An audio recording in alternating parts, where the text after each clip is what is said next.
Jaya Prabhupada, Prabhupada, Prabhupada, Jaya Prabhupada.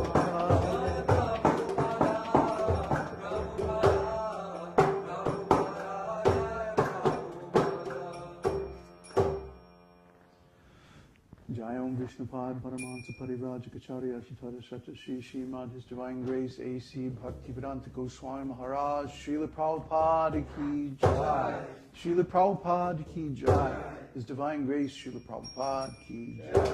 Ananta Koti Vaishnava Vrinda Ki Jai. Namacharya Srila Haridas Thakur Ki Jai. Prem Shri Gaho Shri Krishna Chaitanya Prabhu Nityananda Shri Advaita Gadadhar Shri Vasari Gaur Bhakta-vrinda Ki Jai.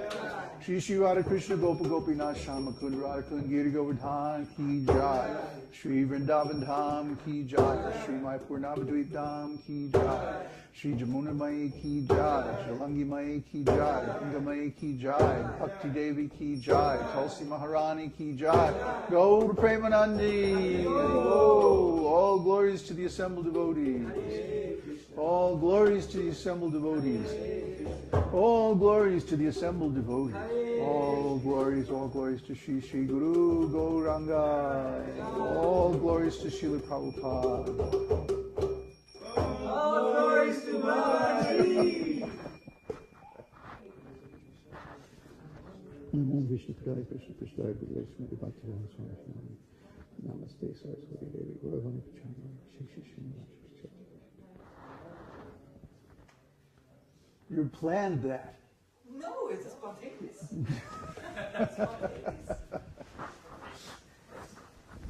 What am I going to do with these guys? Okay, so it's another Sunday Satsang, and this needs to go out in the sun again. Cooled off. It got all funky. So, it's been a strange week. Huh? Oh, yeah, mine too. What happened this week? Neptune went into Aquarius this week.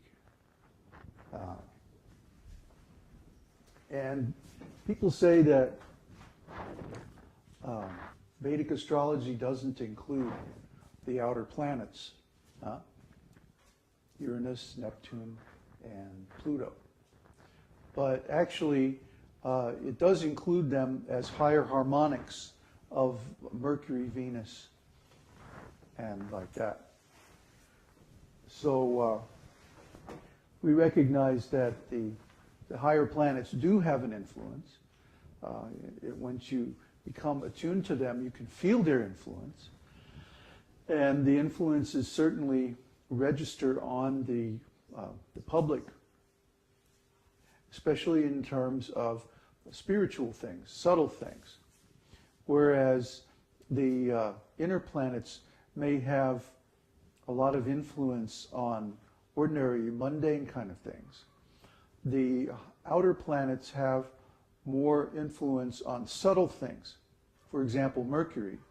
If Mercury influences the mind and communication among people on a human level, then Uranus, being the higher octave of Mercury, influences the spiritual conceptions of people and communication on a spiritual level, communication with God.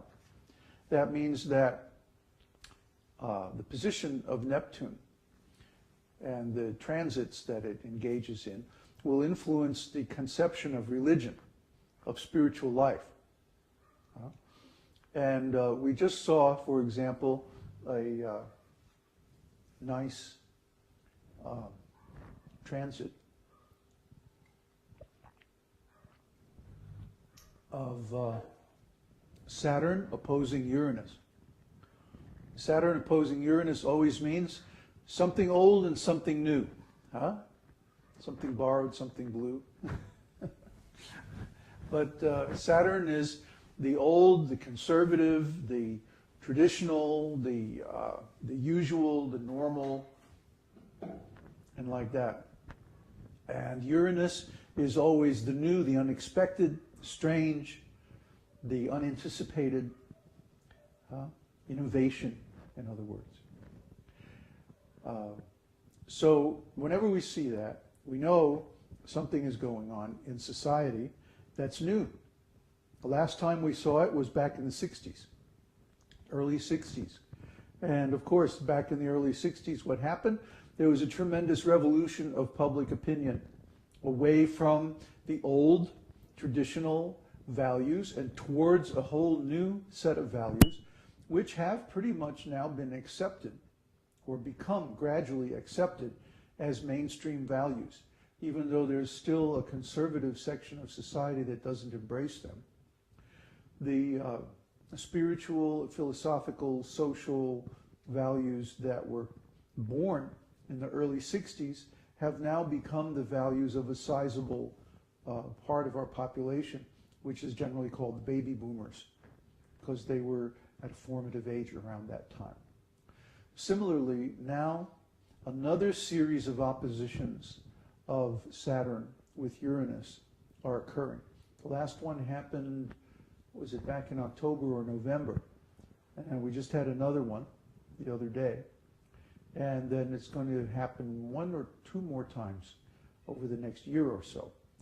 These oppositions always happen in a series because the planets involved will go retrograde, in retrograde motion during different parts of the year. And so they'll make the opposition 3 or 4 times every cycle. So anyway, long story short, every time this happens, there's a revolution. And the area of that the revolution is in is determined by the signs that the planets are in. Okay? So this time, Uranus was in Aquarius. Uranus was in Aquarius, and now Neptune is going into Aquarius. So guess what's going to happen? There's going to be a revolution in spiritual conceptions or religious conceptions. Okay? Just like we saw a huge increase in interest in alternative religious and spiritual practices back in the 60s, we're going to see another explosion in that same area now coming up over the next 7 years or so. That's the time during which Neptune is going to be in Aquarius. Neptune moves very slowly. It takes something like 249 years to go around the sun.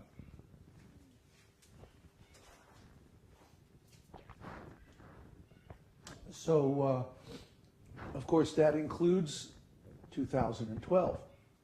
So from now through 2012, there's going to be a tremendous interest in and increase in various alternative religious approaches. And it's going to be a blanket thing. It's going to cover the whole society because these outer planets are very general in their influence, very broad in their powers. So we expect to see over the whole society a shift in values from traditional, what are now considered mainstream religions, to a large number of smaller alternative concepts of religion.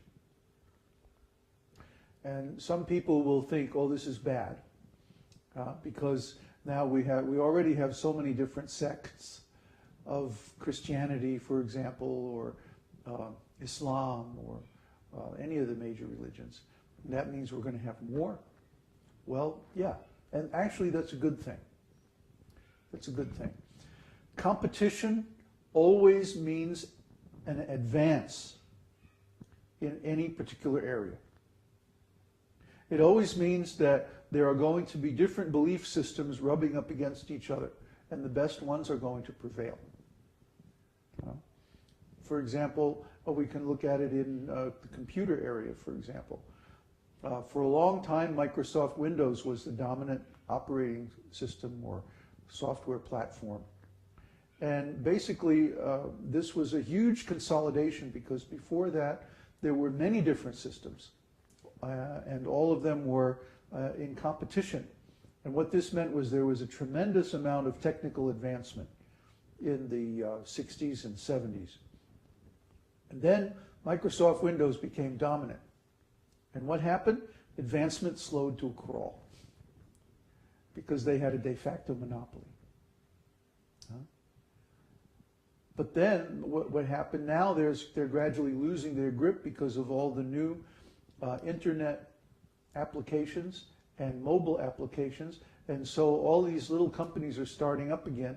Linux is making tremendous inroads. Apple OS X is making tremendous inroads into their market share.